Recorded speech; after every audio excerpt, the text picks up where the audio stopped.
তো তিমি মাছ বললো, সুলাইমান আমি আমার মুখটাকে, বিশাল মুখটাকে হা করে রেখেছি, আমার মুখের ভেতরে জিনদেরকে বলো খাবার ঢুকায় দিতে, যতক্ষণ না আমার পেট ভরবে আমি হা করে থাকবো। চিল্লায় কোন আল্লাহু আকবার। সাইয়েদনা সুলাইমান আলাইহিস সালাম ভাবলেন, বিশাল একটা আস্ত গরুর রোস্ট যদি ঢুকায় দেয় তাইলেই তো শেষ, কেল্লা ফতে, ঠিক কিনা?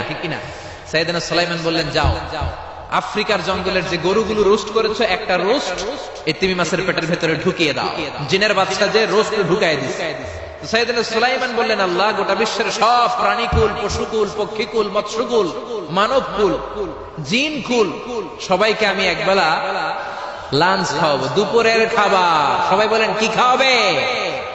দুপুরের খাবার খাওয়াবো। আল্লাহ বললেন, no, it's not your duty man, it's not your job. সুলাইমান, এটা তোমার কাজ না, এটা আমার কাজ, তুমি পারবা না। সাইয়েদনা সুলাইমান বললেন, আল্লাহ, লেট মি ট্রাই, আমার একটু চেষ্টা করতে দেন না। আমার মনে বড় শখ, গোটা বিশ্বের বাদশা আমারে বানায় দিলেন, গোটা বিশ্বের প্রেসিডেন্ট করে আপনি আমাকে সিলেক্ট করলেন। আমি যদি একবেলা সবারে মেহমানদারি করাইতে পারতাম, আমার কলিজাটা ঠান্ডা হয়ে যেত। পরে সুলাইমান আলাইহিস সালামের জোরাজুরির কারণে আল্লাহ বললেন, ওকে, ট্রাই করে দেখো পারো কিনা। সাইয়েদনা সুলাইমান আলাইহিস সালামের অনুসারী ছিল জিনেরা। জিনেরা ওনার কথা শুনতো, সব জিনদেরকে নিয়ে বসালো, জিনদের সাথে গোল টেবিল বৈঠক। জিনের বাদশারে বলল, জিনের বাদশা, আমি গোটা বিশ্বের সব মানুষগুলোকে একদিন দুপুরের খাবার খাওয়াবো। যাও সাগরের পাড়ে 40 কিলোমিটার জায়গার মধ্যে খাবারের আয়োজন করো। জিনের বাদশা বিশাল বিশাল ডেগ পাতিল নিয়ে সমস্ত জিনদেরকে নিয়ে রান্না বান্নার কাজ শুরু করলো।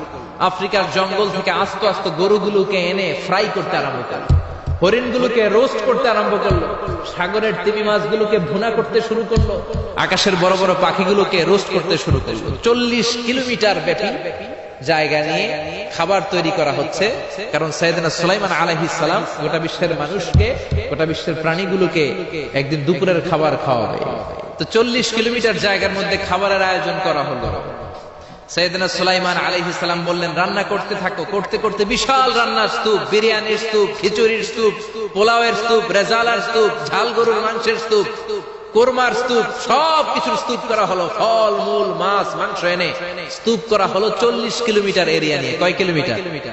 সবাই বলেন, কয় কিলোমিটার? সব যখন রান্না শেষ, চলে এলো সেই মহেন্দ্রক্ষণ, সেই মহেন্দ্র দিন, যেদিন তিনি আপ্যায়ন করাবেন।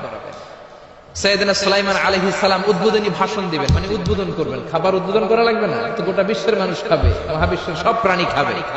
উনি উদ্বোধনী বাক্যে বললেন, আমি বেশি কিছু বলতে চাই না। মাছেরা লাইন ধরবে সাগরের এই দিক দিয়ে, পাখিরা লাইন ধরবে ডান দিক দিয়ে, মানুষ লাইন ধরবে বাম দিক দিয়ে, জিনেরা লাইন ধরবে সামনে দিয়ে, আর বনের পশুরা লাইন ধরবে জঙ্গলের এই দিক দিয়ে। লাইনে লাইনে আসো, তোমাদেরকে খাবার দেয়া হবে সকাল থেকে সন্ধ্যা পর্যন্ত, যার যত মনে চায় পেট ভর্তি খাবার দেয়া হবে। ইন দ্য মিন টাইম সাগরের ভেতর থেকে এক বিশাল আকৃতির তিমি মাছ হা করে ডেকে বলল, সুলাইমান, আমি লাইন টাইন মানি না। কি মানি না? তুমি তোমার উদ্বোধনী বক্তব্যে বলেছো লাইন ধরে খাবার নিতে হবে, আমি লাইন টাইন মানি না। আমার পেটে প্রচন্ড ক্ষুধা, ক্ষুধার জ্বালায় আমি মরতে বসেছি, আমি লাইন মানি না, খাবার দাও। সাইয়েদনা সুলাইমান আলাইহিস সালাম বললেন, আমি নবী মানুষ, আমি বেলাইন করতে পারি না। সাইয়েদনা সুলাইমান বললেন, আমি লাইন ছাড়া খাবার দিতে পারি না। তিমি মাছ বলে, আমি লাইন মানি না, আমার পেটের ভেতরে এত ক্ষুধা, ক্ষুধার জ্বালায় আমি মরে যাচ্ছি।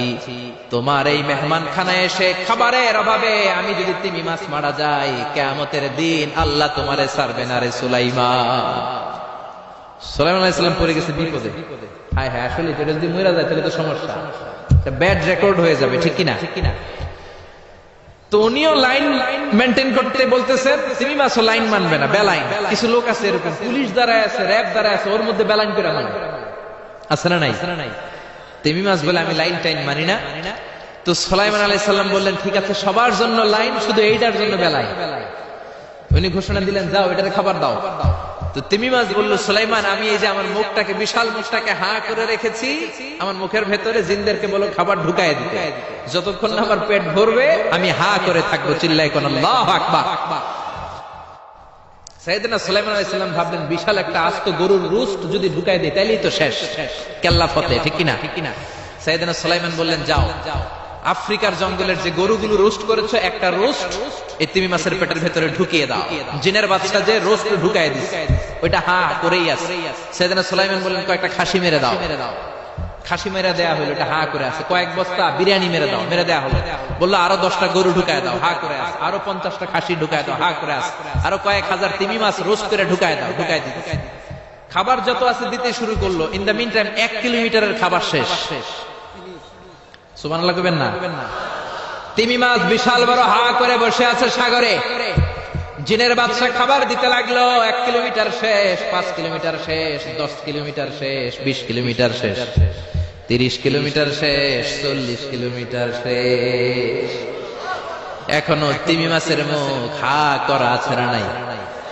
সাইয়েদনা সুলাইমান সিজদায় পড়ে গেলেন, আল্লাহর ডেকে বললেন, মাবুদ রে, আমি বুঝতে পারি না আসলে রিজিক দেওয়ার মালিক আমরা না, গোটা বিশ্বের সবাইকে খাওয়ানোর ক্ষমতা আমার নাই, রিজিকের মালিক একজন, তিনি কে?